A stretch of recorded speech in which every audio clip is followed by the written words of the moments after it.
Bismillahirrahmanirrahim. Assalamualaikum warahmatullahi wabarakatuh. Sebelumnya kami dari kelompok 3 yang akan menyampaikan hasil analisis ARIMA tipe 3, yakni peramalan data Bopo BPRS dan APYD BUS dengan pendekatan analisis time series non-musiman. Yang pertama, analisis Bopo pada peramalan data stasioner terlebih dahulu. Yang pertama itu ada analisis deskriptif.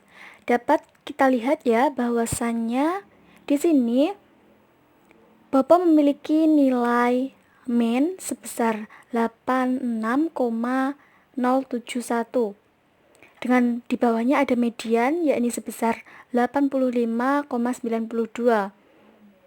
Kemudian pada maksimum itu nilainya 92,25 dan pada nilai minimum itu 81,74. Sedangkan standar deviasi itu 1,75.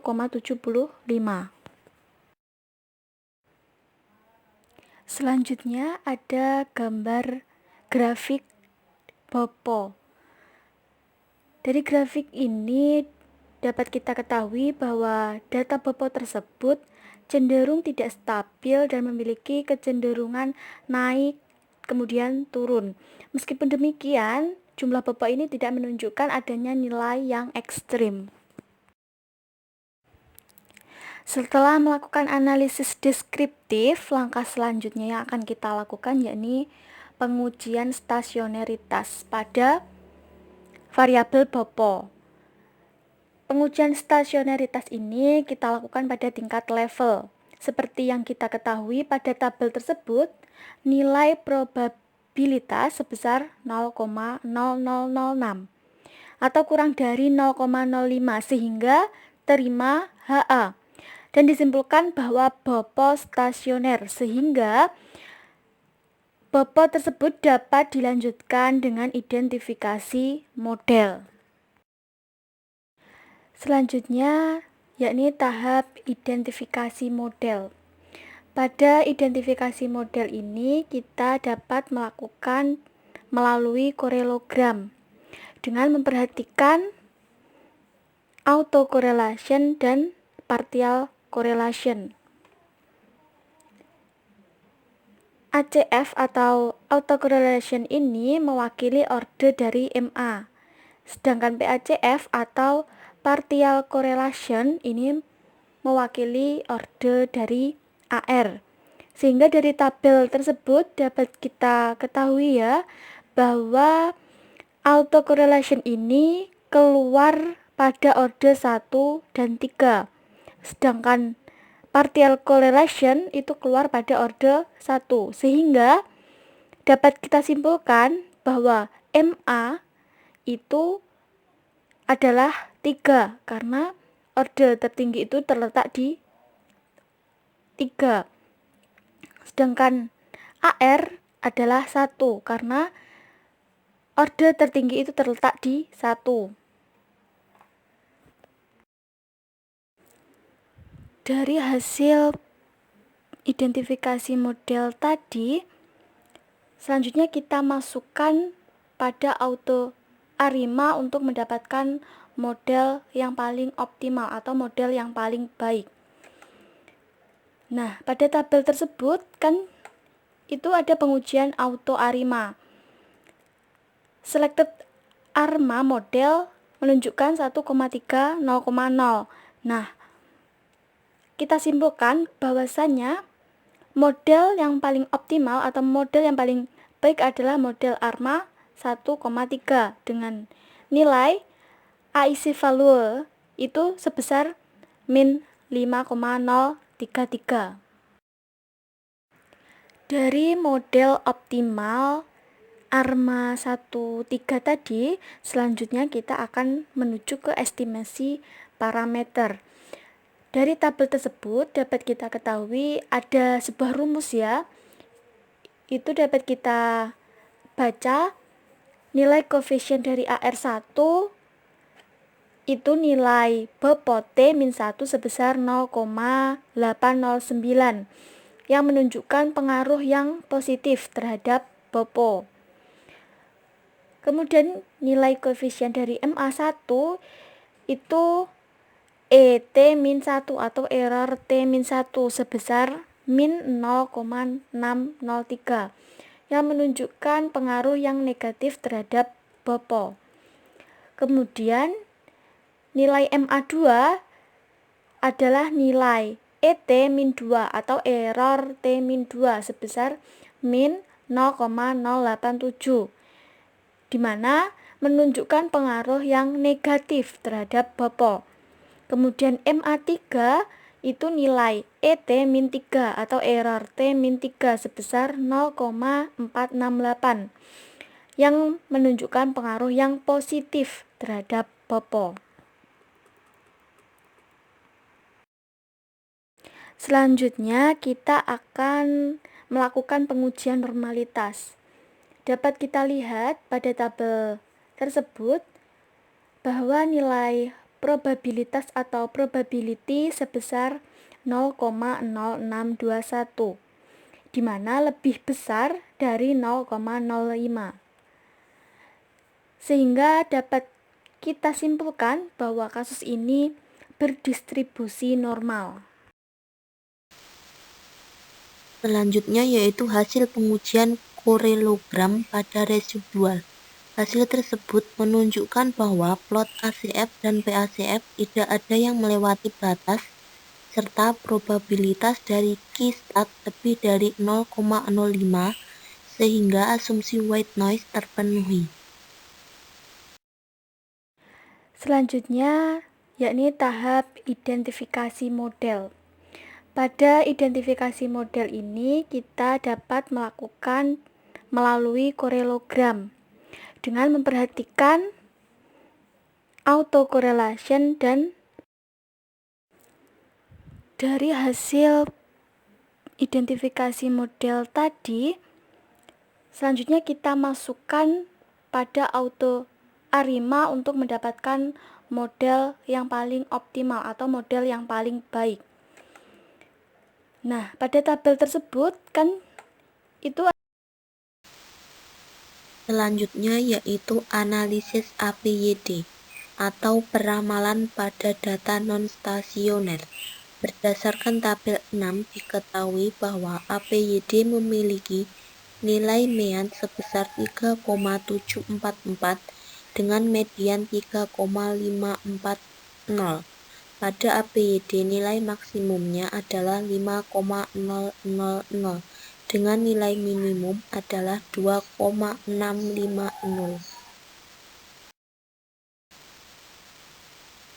Selanjutnya yaitu plot APYD. Dari gambar 7 menunjukkan plot APYD dari perusahaan dari Januari 2017 hingga Desember 2020. Dari gambar tersebut dapat diketahui bahwa data penjualan cenderung mengalami peningkatan dan penurunan yang tidak stabil seiring pertambahan waktu. Penjualannya memiliki tren naik turun, tetapi cenderung menurun dari 2017 hingga 2020 dan paling tinggi terjadi pada bulan Januari 2017.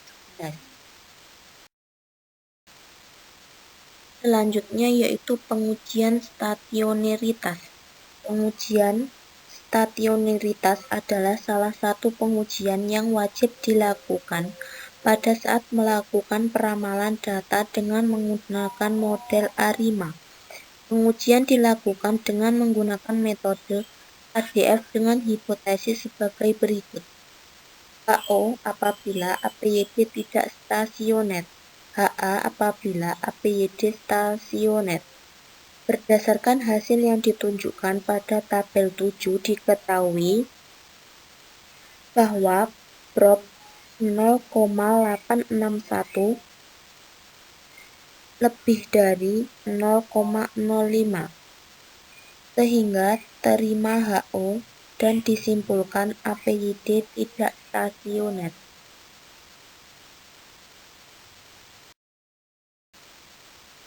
Selanjutnya yaitu pengujian stasioneritas pada tingkat first difference. Berdasarkan hasil yang ditunjukkan pada tabel 8, diketahui bahwa nilai prof 0,0000 kurang dari 0,05 sehingga terima HA, dan disimpulkan APYD pada tingkat first difference stasioner.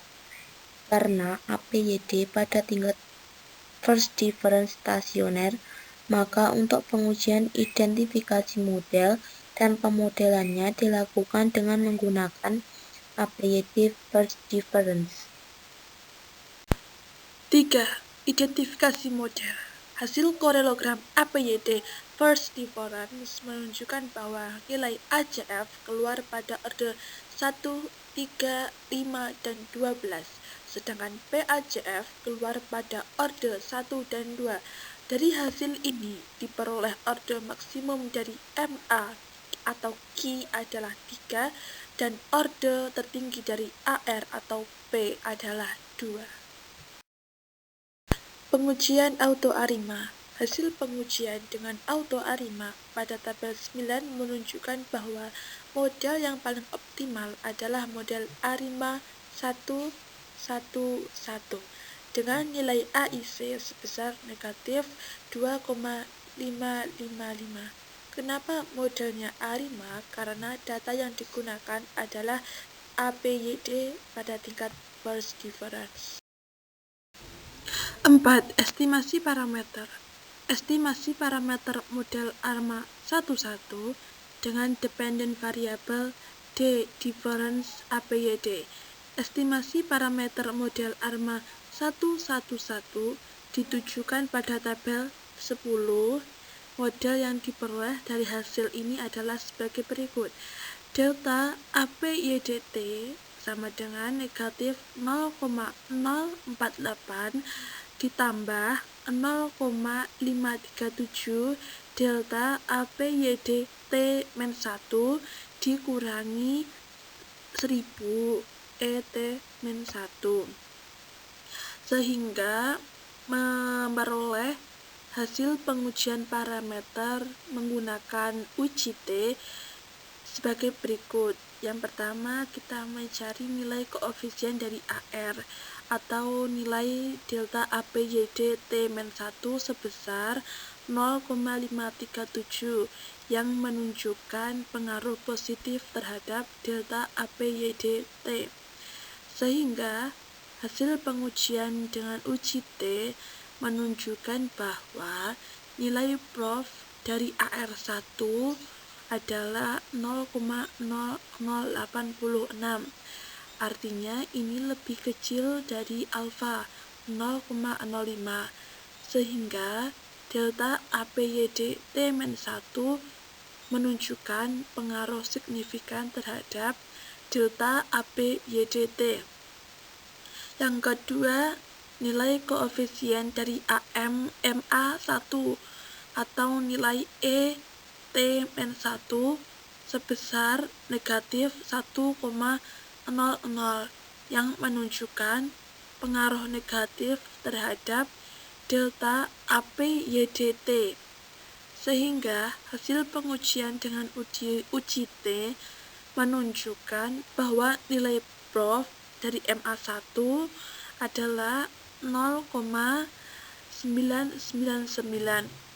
sehingga ini nilai prof dari MA1 lebih besar dari alfa 0,05 sehingga ET-1 menunjukkan tidak berpengaruh terhadap signifikan delta APYD T.